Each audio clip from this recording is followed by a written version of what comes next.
Some common misconceptions that people have about juveniles who have convicted crimes, and perhaps even other people, is that they are just horrible people.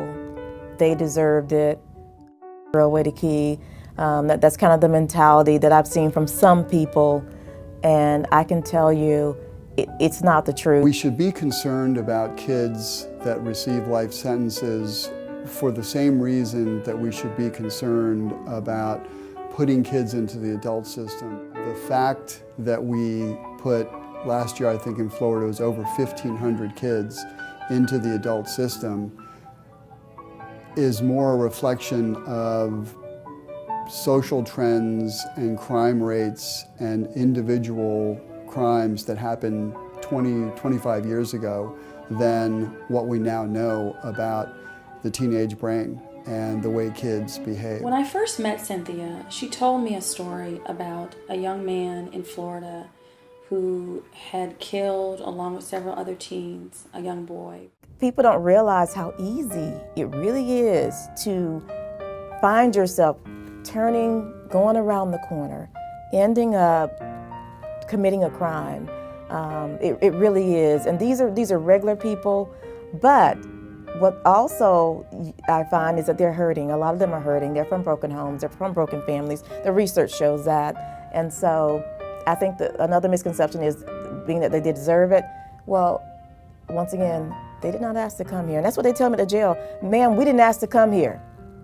We didn't ask to come here. Why are we having to suffer like this? We did not ask to come here. And my heart breaks for them because they did not ask to come here. Cynthia Tolbert is a great example of the power of local activism and how these systems need a Cynthia Tolbert to push them and advocate for change. What we need is more Cynthia Tolberts in Florida. Cynthia's passion drew me to this project. She cares so much about young people, and she's really troubled by what's happening in Florida when it comes to incarceration and giving life sentences to juveniles. A lot of what's happening in a kid's brain is a very good, it's not an excuse, but it's an explanation for the irrational, impulsive, and dare I say, stupid decisions that a lot of kids make. Cynthia is one of those people who really recognizes the power of film, and she recognizes the power of film to make a change. We've done a really good job at using confidentiality to protect the system and to protect abuse, but a very bad job at protecting the kids. So film is an incredibly important medium to tell the stories of the children and the families and to try to expose what's really happening. What drew me to this project is that I read a book years ago, over 20 years ago, concerning the Song of Eve. So it must have been a very good book because I remembered that book above all the others that I had read, and I read very widely. And so this book highly impressed me, and I just felt impressed that it needed to be made into a movie. Be the first movie in a series of movies.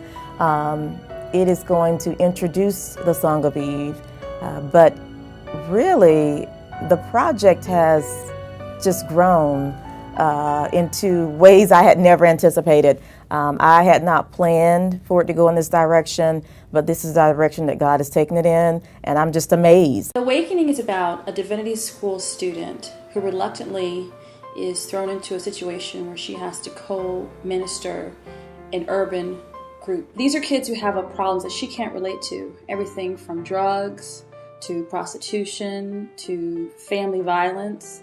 And when she's asked to minister this group with another pastor, she feels she can't make a difference because she has no experience in that arena. She's never had those problems herself.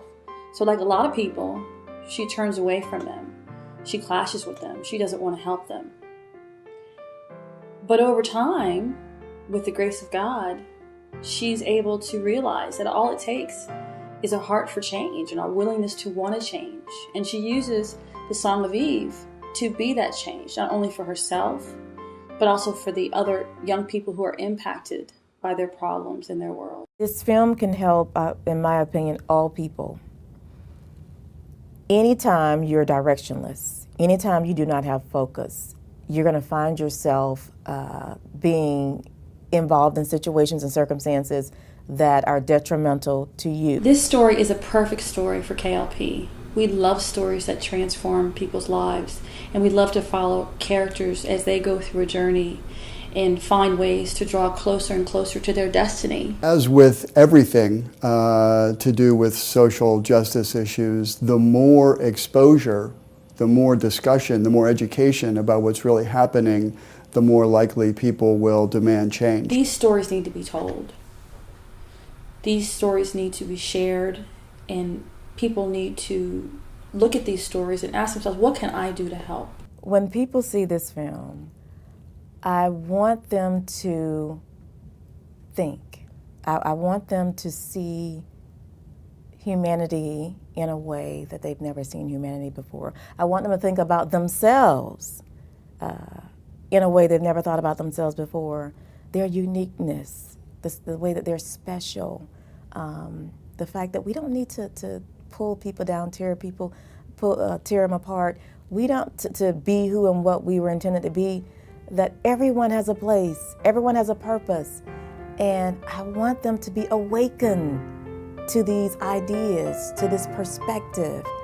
And if they haven't found out what their purpose is, then there's a disservice that's being done to humanity, to this world. And so I want them to awaken to that. I want the younger people to awaken to the fact that they are unique and special, the fact that they're here for a reason, that they don't have to go aimlessly in circles, that guess what? Life can be difficult, it can be tough, but you don't have to regret having been sent here because there's something greater, there's something better. This is just one season. This is one moment in time, but a better day is gonna come. Change is on the horizon, and this movie, this film can make a difference if you, those of you who feel the way that I do, if you join us, if you help us to get this message out, it will happen.